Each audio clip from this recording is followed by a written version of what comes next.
It's been about a week since the parasite took over your crewmate, however. Despite the inability to produce speech or move correctly, they're a nicer and more productive member of the crew than the person was. There are a lot of threats that you have to accept in your life when you're hired as a deep space caravan driver. It's a well-paid job, of course, and that's because of the threats. Deep space gravity eddies, those weird time-space gravity anomalies, parsecs away from anything else. Most of them have been mapped so that you can avoid them, but some of them are capable of moving, expanding, contracting. And if you ever get caught in one of them, well, you better be one hotshot pilot or you're toast. And if it's an intelligent anomaly, that thing is going to be stuck in your mind for years if you're lucky. There's a few ancient automated fleets between the stars, eternally fighting a war that was over millions of years ago, and to them your ship and cargo is forfeit. Most of the time they do send you back to wherever you come from, but some of them need more. To them, you're just organic parts needed to keep the war going. Those are just the most common threats. There are reports of predatory rogue planets moving in the darkness between the stars. Rumors of Cotalian torment ships hunting for new forms of suffering, and they've got such sights to show whoever they happen to capture. Even hushed and worried talks of a thing, a creature so horrific that Lovecraft would have gladly sold his soul to use it in his mythos, imprisoned in an ancient place beyond all knowledge and time, a being that hungers for mortal races, that desires to turn all of creation into its own private playground, where it might breed, feast, and destroy for eternity. But the worst threat, the biggest problem, it has to be the ones that they don't talk about. Your partner. Oh, I know, some people are couples, married travelers who journey across all of space, never settling down, raising children aboard their massive caravan ships. Some become great friends and enjoy a lifetime of companionship. But sometimes you get stuck with a major jerk. Someone who is on this journey because they're a maladjusted and cantankerous jerk, who majored in rudeness at Mean University, with a minor in being generally unpleasant. I wasn't exactly the nicest person in the universe, sure, but I didn't take to this life aboard these massive supply ships because everyone in the universe found me unpleasant. I was and am a loner. The thought of life with very few people around me was pretty close to heaven, and after growing up on the Terran Ecumenopolis, 14 billion people planet-side alone, followed by studying xenomedicine on the tightly packed Centauri de Tolka Planetary University, 23.1 billion people, mostly non-human, I needed a break from people.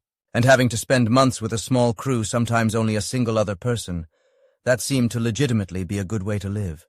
Except in this case. This case really makes me wish that the Galactic Teamsters Union and Interstellar Transportation Safety Commission would change the rules around and just allow single-crew caravans already. Some people, underneath their gruff and rude exteriors, have a warm, soft, and genuinely lovable personality. Not this case. Holden's is a Class A unpleasant jerk. And I have to wonder if the GTU hired me so that I'd somehow manage to kill him before we'd arrive. Started the day I met the guy. I smile, I offer him my hand and politely introduce myself. Immediately, rather than shaking it, he makes a disparaging comment about my doctorate, blows me off for being an egghead, and spends the entire job briefing goofing off. On the first week of travel, all I get are nasty comments. I really try to be nice, to be accommodating. I try making us real food, but he only wants reply junk.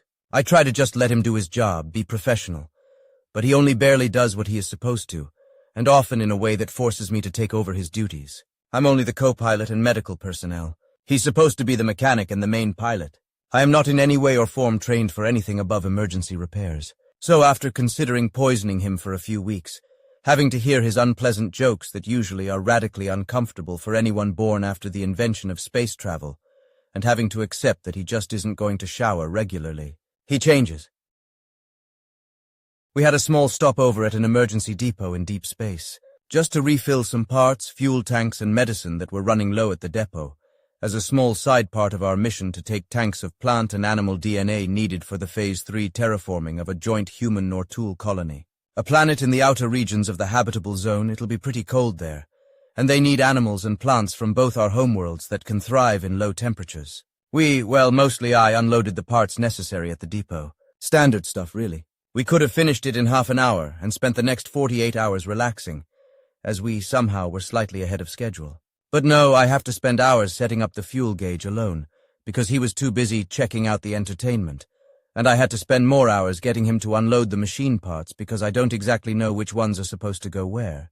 We return to the ship and I'm exhausted. I can't even go to bed, or do a routine medical checkup on Holden, since he took off his suit to use the depot's facilities, and per protocol after any such exposure to a place where there could potentially be unknown bacteria and such, there has to be a checkup. because Holden claims that there is an engineering problem in Bay 5 that he has to fix. I'm too tired to argue, so I just go to the bridge and begin the takeoff from the depot on my own. By the time I'm done with that, having the ship going FTL again, I'm so tired that I just lie back in the comfortable bridge chair and take a well-earned nap. By the time I'm awake again, I notice that there is a message from Holden. Fearing it's something ghastly again, I don't check it out. He sent me things before that I'm definitely going to have to report to the GTU. Instead, I head down to the small onboard kitchen area and myself something to eat. I use the onboard resources to whip up a quick plate of the Peruvian dish ocopa and enjoy some potatoes with a good spicy sauce and some eggs. That's when Holden comes into the kitchen. Unlike normal, he doesn't remark on the room's inherent suitability to what and who I am. I grunt an affirmation that I have acknowledged his existence. He doesn't speak, just grunts back. Instead, he just gets some nutrients and leaves. Possibly the best interaction I'd had with him up to that point. Over the next 3 days, that's when I noticed things have changed. He doesn't do sloppy work that could put us in danger. Frankly, he's made the engines purr like I've never heard them do before. Like this wasn't a 30-year-old space hauler, but a fresh new star yacht. He doesn't make unpleasant and oft-times hurtful remarks about anything. He even seems to have learned that regular showers, even if they are the weird sonic showers we use aboard spaceships, are a key component of being basically decent. It isn't until we're both on the bridge, correcting our course slightly after we've received a report of a slowly roving black hole in the area, that I notice it. And I really should have noticed it earlier because it is very obvious. I really got used to trying to ignore him, so I just didn't really see it before right that exact moment. But good stars, it's noticeable. The parasite, I mean. Holden's veins are blue, his skin is cracked, and there is some kind of insectile thing burrowing into his skull. His movements are still very efficient, but somehow not particularly human. There is a wrongness to the way he moves. Like the body is being operated by something that fundamentally is unaware of how a human being should move. Part of me is terrified. But another part, a more rational part, realized that if it wanted to harm me, it would have. For the past 3 days since leaving the depot, the opportunity has been there. I just nod at him. It. And rather than trying to remove it or running away, I keep working with it until we're done with the course corrections. After that, I politely lead it to the medical room. Not to remove it, and I think it's aware of that. I run a quick scan and determine that indeed Holden is still in there, but the creature is blocking his access to any functions. He can still see and hear all right, but he's been completely biohacked. The parasite itself is fascinating. I've studied xenomedicine, and as a part of that you have to learn a lot about xenobiology, and this thing is definitely adapted to long periods of survival in deep space. Very unusual. I observe it for the next few days, and it's a shocking change in behavior. It seems polite, even if it can't seem to make the vocal cords work to communicate with it.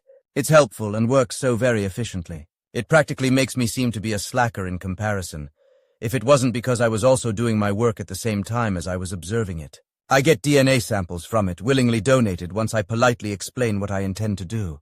And it's completely as the scans showed, only with more details. It's not an animal, nor a plant, nor even a fungus. It's some kind of fascinating hybrid between all 3 traditional classifications of beings. Everything about this creature tells me that it is an artificially created being. A genetic masterpiece, if I do say so myself. It really isn't made for humans, that much is obvious. But it is brilliant at adapting to using Holden as a biomechanical vehicle. And it is even treating his body better than he used to. Once I explained the concept of off-time, when it was weirdly hovering over me as I was reading a book, it started to exercise and plan a surprisingly healthy diet, with an unusual mix of plants and meals from across the known cosmos. Our journey would take months, and I had plenty of time to study this creature, and it had plenty of time to rebuild its current host. I have, of course, kept proper scientific records of my interactions with the creature, and have determined that it is more symbiotic in nature than parasitic. Though it does still take control over its host, it has certainly been nothing but beneficial to the host body.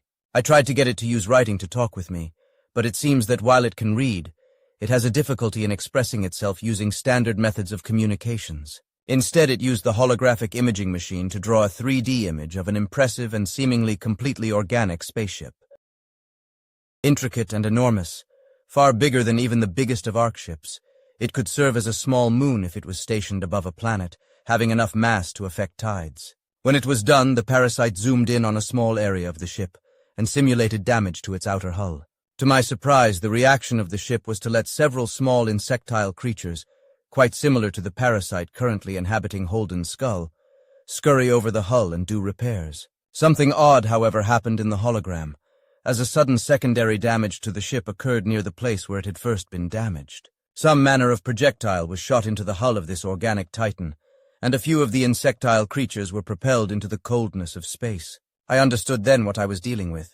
Some manner of maintenance droid, an organic machine that was meant to heal damages to the ship, to fix any deficiencies in the operation of its craft. It must have floated through space for eons before somehow getting to the depot, and when Holden unsuited, it must have followed him, all the way back onto the ship, and fixed the current problem, making this ship, the one taking DNA to the new colony, inefficient.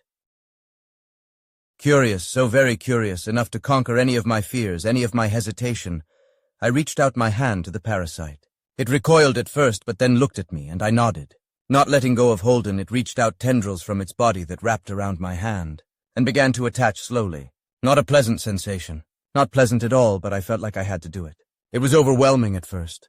Millions of years of memories from before it was set adrift in deep space. Millions of years of being a component part of a greater thing, of being a small part of a greater whole. Never understanding solitude. Never being alone. Always on a great journey to see the stars. Never truly dying, never truly being born. Always a part of the ship, being a part of its greater mind. And then an eternity of being alone. Of being lost. Of being useless. And then finally an organic host. Small but usable. Small but inefficient. Something it could fix. Something it could repair. Something it could learn. It enjoyed fixing the ship. Having fixed an organic and working with a capable organic entity that it could respect. It didn't feel alone anymore. It saw me. Saw everything I had experienced in my short life. Willingly given, without any constant conflict as it was having with Holden's brain. It understood why I was fond of being alone. But this way of being together, of being more than one being, was not like being alone in a crowd of millions. It was like being alone, but together with someone who would understand. I offered it what it could only dream of. In its lost little mind, it could see what I was thinking. Not a fight, not a conflict, not a forced takeover, but working together. I wanted to see the stars.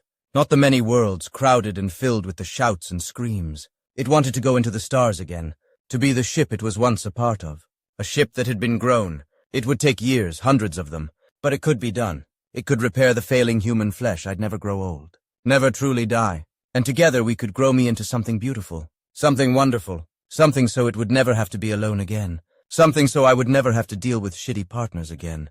Not just hoping that one day I could earn my own ship, fly my own ways, but truly becoming free. Becoming the ship. We came to that agreement. That understanding. I sedated Holden and the creature let go of him. The feeling was incomprehensible, strange, and totally alien. Yet it was also the greatest elation I'd ever had. I'd never connected with other humans. Never felt a part of the civilization that I was born into. Always the outsider. Now I could feel this ancient thing. It wasn't fighting me. I wasn't fighting it. And we were one. I let it into me, letting it combine with my flesh, my mind, my will. We carried Holden back to his quarters. And then we headed for the bridge again. We felt a joy unbridled. A sense of renewed eagerness that we had not felt in the short life and not in many years of the long life. Sitting by the bridge, we could feel our body begin its long change. It would take centuries before we'd be ready to take to the stars. But for now we knew that traveling aboard these metal ships will be just fine.